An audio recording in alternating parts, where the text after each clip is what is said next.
a story we all know, or most of us should know. Oliver Twist. I've read the novel now, never read the novel before. And it's completely different from the film adaptation, particularly the 1960s musical version.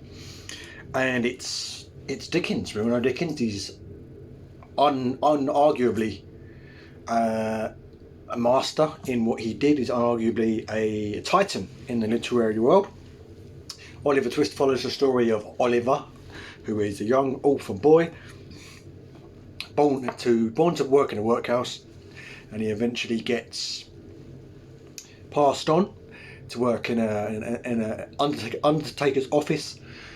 Runs away, goes to London, gets taken in by an old man called Fagin and his gang of pickpockets and robbers.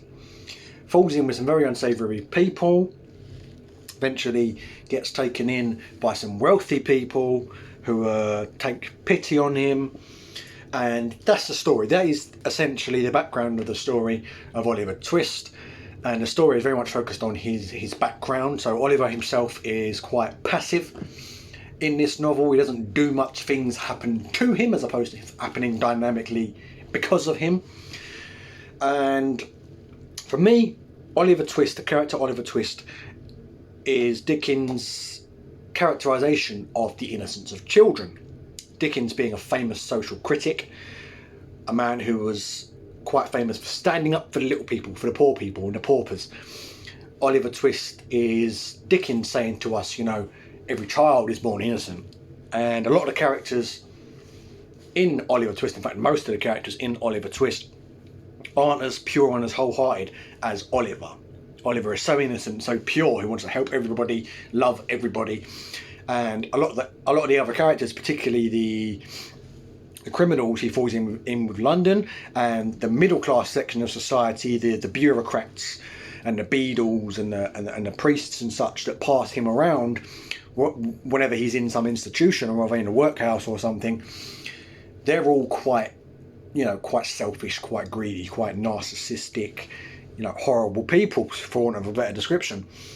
And when it comes to the middle class villains of this piece, if you will, they're all quite fat and they're all quite overweight and they're all quite rotund. And I think that is Dickens criticising the fact that many people in Victorian society, as indeed in society today, get a much larger slice of the social pie than the kids and the people that are born into poverty.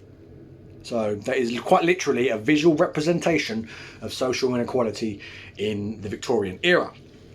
The kids are quite withered, quite skinny, quite withdrawn, quite skinny and withered. And the middle class bureaucrats, the beadles, the matriarchs, the matrons and all that, they're all quite, and the magistrates, they're all quite overweight.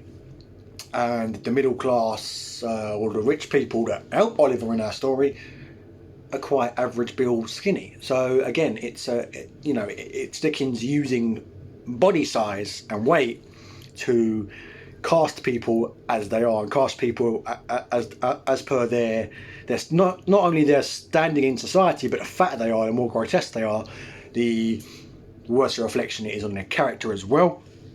A lot of these characters are shown to be beyond redemption.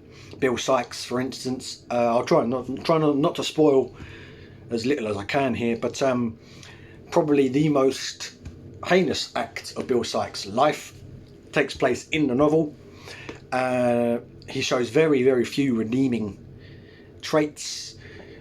Probably the only two being that the heinous act I just mentioned, he does show remorse for, and the fact that when they get into trouble, Oliver is carried by Bill Sykes for quite some distance while they're being chased by men, until it becomes impractical and he's then dumped in a ditch and left there.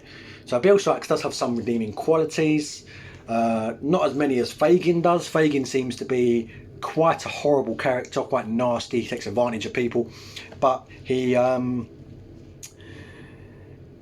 has this endearing side, this kind side to him. Now, getting onto Fagin, he is a grotesquely anti-Semitic caricature, and this has been addressed by many scholars of Dickens, who say that Dickens' attitude towards Jewish people at the time wasn't uncommon.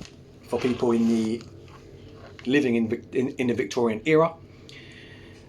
However, it is pointed out that somebody actually wrote a letter to Dickens, because this novel was serialised. So while this novel was being serialised, somebody actually wrote a letter to Dickens challenging him and this anti-Semitic depiction of Fagin. Fagin is called the Jew in the novel more times than he is called actually Fagin. And as a result of that challenge, Dickens reduced the amount of times he refers to Fagin as the Jew towards the end of the book, and apparently received a Hebrew Bible as a gesture of goodwill afterwards. So Dickens, I don't think, is completely irredeemable in that respect.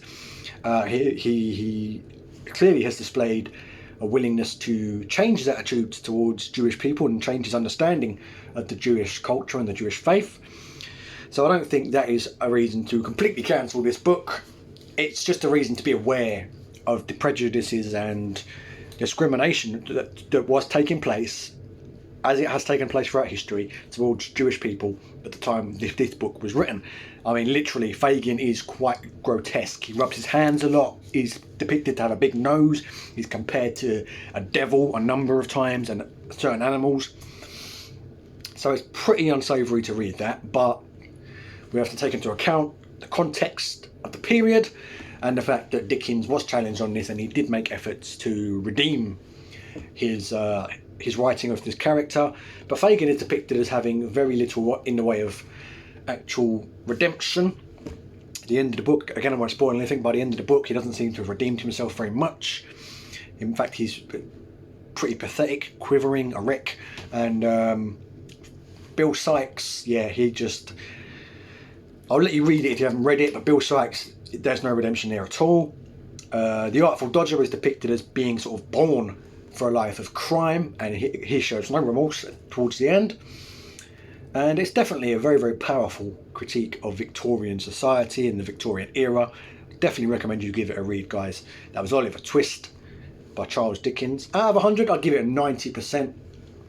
It loses some points because of the anti-Semitism stuff, but go ahead and read it. Let me know what you think in the comments, and I'll see you around.